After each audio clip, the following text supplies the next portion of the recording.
ನಟ ದರ್ಶನ್ ಅಂಡ್ ಗ್ಯಾಂಗ್ನಿಂದ ರೇಣುಕಾಸ್ವಾಮಿ ಕೊಲೆ ಪ್ರಕರಣಕ್ಕೆ ಸಂಬಂಧಪಟ್ಟಂತೆ ಇವತ್ತು 57ನೇ ಸಿಸಿಎಚ್ ಕೋರ್ಟ್ಗೆ ಪವಿತ್ರ ಗೌಡ ಈಗಾಗಲೇ ಆಗಮಿಸಿದ್ದಾರೆ.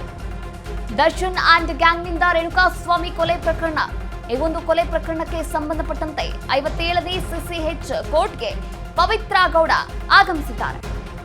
ನೀಲಿ ಬಣ್ಣದ ಡ್ರೆಸ್ನಲ್ಲಿ ಪವಿತ್ರ ಗೌಡ ಆಗಮಿಸಿದ್ದು, ಇನ್ನು ಪವಿತ್ರ ಗೌಡ ಜೊತೆ ಸಹೋದರ ಕೂಡ ಕೋರ್ಟ್ಗೆ ಎಂಟ್ರಿ ಕೊಟ್ಟಿದ್ದಾರೆ.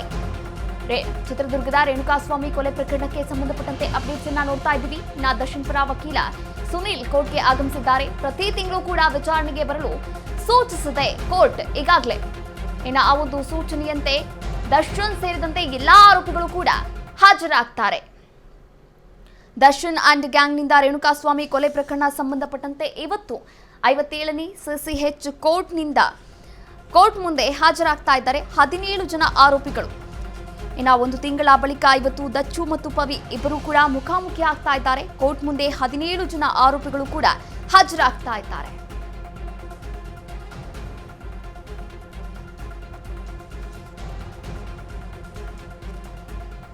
ಚಿತ್ರದುರ್ಗದ ರೇಣುಕಾಸ್ವಾಮಿ ಕೊಲೆ ಪ್ರಕರಣಕ್ಕೆ ಸಂಬಂಧಪಟ್ಟಂತೆ ಈಗಾಗಲೇ ತಿಂಗಳಿಗೆ ಒಂದು ಬಾರಿ ಸೂಚನೆಯನ್ನ ಕೂಡ ನೀಡಿತ್ತು ಕೋರ್ಟ್. ಅಂದ್ರೆ ಕೋರ್ಟ್ಗೆ ಹಾಜರಾಗಬೇಕು, ಹಾಗೆ ಸೈನ್ ಅನ್ನ ಕೂಡ ಮಾಡಬೇಕು, ಹಾಗೆ ಕೆಲವೊಂದು ಷರತ್ತುಬದ್ಧ ಮೇಲೆ ಜಾಮೀನನ್ನ ಕೂಡ ನೀಡಿತ್ತು.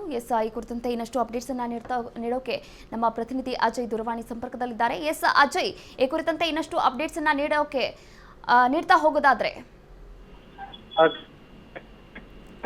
ಒಂದು ತಿಂಗಳ ನಂತರ ಈಗ ಮತ್ತೆ ನಟ ದರ್ಶನ್ ಸೇರಿದಂತೆ ಪವಿತ್ರ ಗೌಡ ಹಾಗೂ ರೇಣುಕಾಸ್ವಾಮಿ ಕೊಲೆ ಪ್ರಕರಣದಲ್ಲಿದ್ದಂತಹ ಎಲ್ಲಾ ಆರೋಪಿಗಳು ಸಹ ಇವತ್ತು ಕೋರ್ಟ್ ಮುಂದೆ ಕೂಡ ಹಾಜರಾಗಿರುವಂತದ್ದು. ಸೆಷನ್ ಕೋರ್ಟ್ ಹಾಲ್ ನಂಬರ್ 57ಕ್ಕೆ ಈಗಾಗಲೇ ಹಾಜರಾಗಿರುವಂತದ್ದು. ನ್ಯಾಯಾಧೀಶನ ಮುಂದೆ ಕೂಡ ಎಲ್ಲರೂ ಕೂಡ ಇರುವುದು ಅಂದ್ರೆ ಈಗ ಜಾಮೀನು ಕೊಡುವಂತ ಸಂದರ್ಭದಲ್ಲೂ ಕೂಡ ನಿರೀಕ್ಷಣಾ ಜಾಮೀನನ್ನ ಕೊಟ್ಟಿದ್ರು. ಅಂದ್ರೆ ಅಲ್ಲಿ ಕೆಲವೊಂದು ವಿಚಾರಗಳನ್ನ ಕೂಡ ಉಲ್ಲೇಖವನ್ನ ಮಾಡಿ ಜಾಮೀನನ್ನ ಕೋರ್ಟ್ ಕೂಡ ನೀಡಿತ್ತು. ಅಂದ್ರೆ ತಿಂಗಳಿಗೊಮ್ಮೆ ಏನು ಕೋರ್ಟ್ಗೆ ಬರಬೇಕು, ಮತ್ತೆ ಸಾಕ್ಷಿ ನಾಶಗಳನ್ನ ಮಾಡೋದು, ಮತ್ತೆ ಎಲ್ಲೇ ಹೊರಗಡೆ ಅಂದ್ರೆ ಜಿಲ್ಲೆಯನ್ನ ಬಿಟ್ಟು ಹೊರಗಡೆ ಹೋಗುವಂತ ಸಂದರ್ಭದಲ್ಲಿ ಅಂದ್ರೆ ಪರ್ಮಿಷನ್ ನ ತಗೊಂಡು ಹೋಗ್ಬೇಕು ಅಂತ ಹೇಳಿ ಕೂಡ ಕೋರ್ಟ್ ಸೂಚನೆಯನ್ನು ಸಹ ನೀಡಿತ್ತು.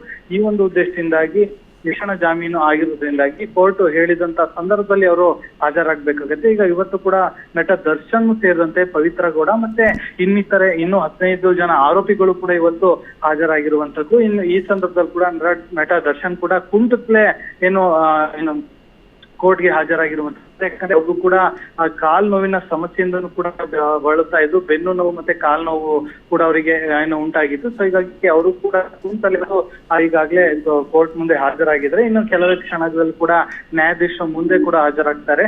ಆ ನಂತರದಲ್ಲಿ ಕೋರ್ಟ್ ಯಾವ ರೀತಿಯಾಗಿ ಹೇಳುತ್ತೆ ಅಂದ್ರೆ ಮುಂದಿನ ದಿನಾಂಕ ಯಾವಾಗ ನಿಗದಿಯನ್ನ ಪಡಿಸೋದು ಆಗ ಮತ್ತೆ ಹಾಜರಾಗಬೇಕಾಗತ್ತಂತ ಒಂದು ಸನ್ನಿವೇಶ ಇರತ್ತೆ ಅಂತಾನೆ ಹೇಳ್ಬೋದು. ಕಾವ್ಯ, ಥ್ಯಾಂಕ್ ಯು ಅಜಯ್, ತಮ್ಮೆಲ್ಲ ಮಾಹಿತಿಗಾಗಿ ಧನ್ಯವಾದಗಳು. ಒಟ್ಟಾರೆಯಾಗಿ ನೋಡೋದಾದ್ರೆ ದರ್ಶನ್ ಅಂಡ್ ಗ್ಯಾಂಗ್ನಿಂದ ರೇಣುಕಾಸ್ವಾಮಿ ಕೊಲೆ ಪ್ರಕರಣಕ್ಕೆ ಸಂಬಂಧಪಟ್ಟಂತೆ ಷರತ್ತುಬದ್ಧ ಜಾಮೀನಿನ ಮೇಲೆ ಹೊರಗಡೆ ಬಂದಿರುವಂಥದ್ದು. ಇನ್ನು ದರ್ಶನ್ ಅಂಡ್ ಗ್ಯಾಂಗ್ ಹಾಗೆ ದರ್ಶನ್ ಪವಿತ್ರ ಗೌಡ ಸೇರಿದಂತೆ 17 ಮಂದಿ ಇವತ್ತು ಬೆಳಿಗ್ಗೆ 11 ಗಂಟೆಗೆ ಇನ್ನು 57ನೇ ಸಿಸಿಎಚ್ ಕೋರ್ಟ್ನಲ್ಲಿ ವಿಚಾರಣೆ ಕೂಡ ಹಾಜರಾಗ್ತಾ ಇದ್ದಾರೆ. ಒಟ್ಟಾರೆಯಾಗಿ ಪ್ರತಿ ತಿಂಗಳು ಕೂಡ ವಿಚಾರಣೆಗೆ ಹಾಜರಾಗುವಂತೆ ಹೈಕೋರ್ಟ್ ಸೂಚನೆಯನ್ನ ಕೂಡ ನೀಡಿತ್ತು. ಇವತ್ತು 25 ಅಂದರೆ ಫೆಬ್ರವರಿ 25ನೇ ತಾರೀಕು ಇವತ್ತು ಬೆಳಿಗ್ಗೆ 11 ಗಂಟೆಗೆ ಹಾಜರಾಗುವಂತೆ ಸೂಚನೆಯನ್ನ ನೀಡಿದೆ.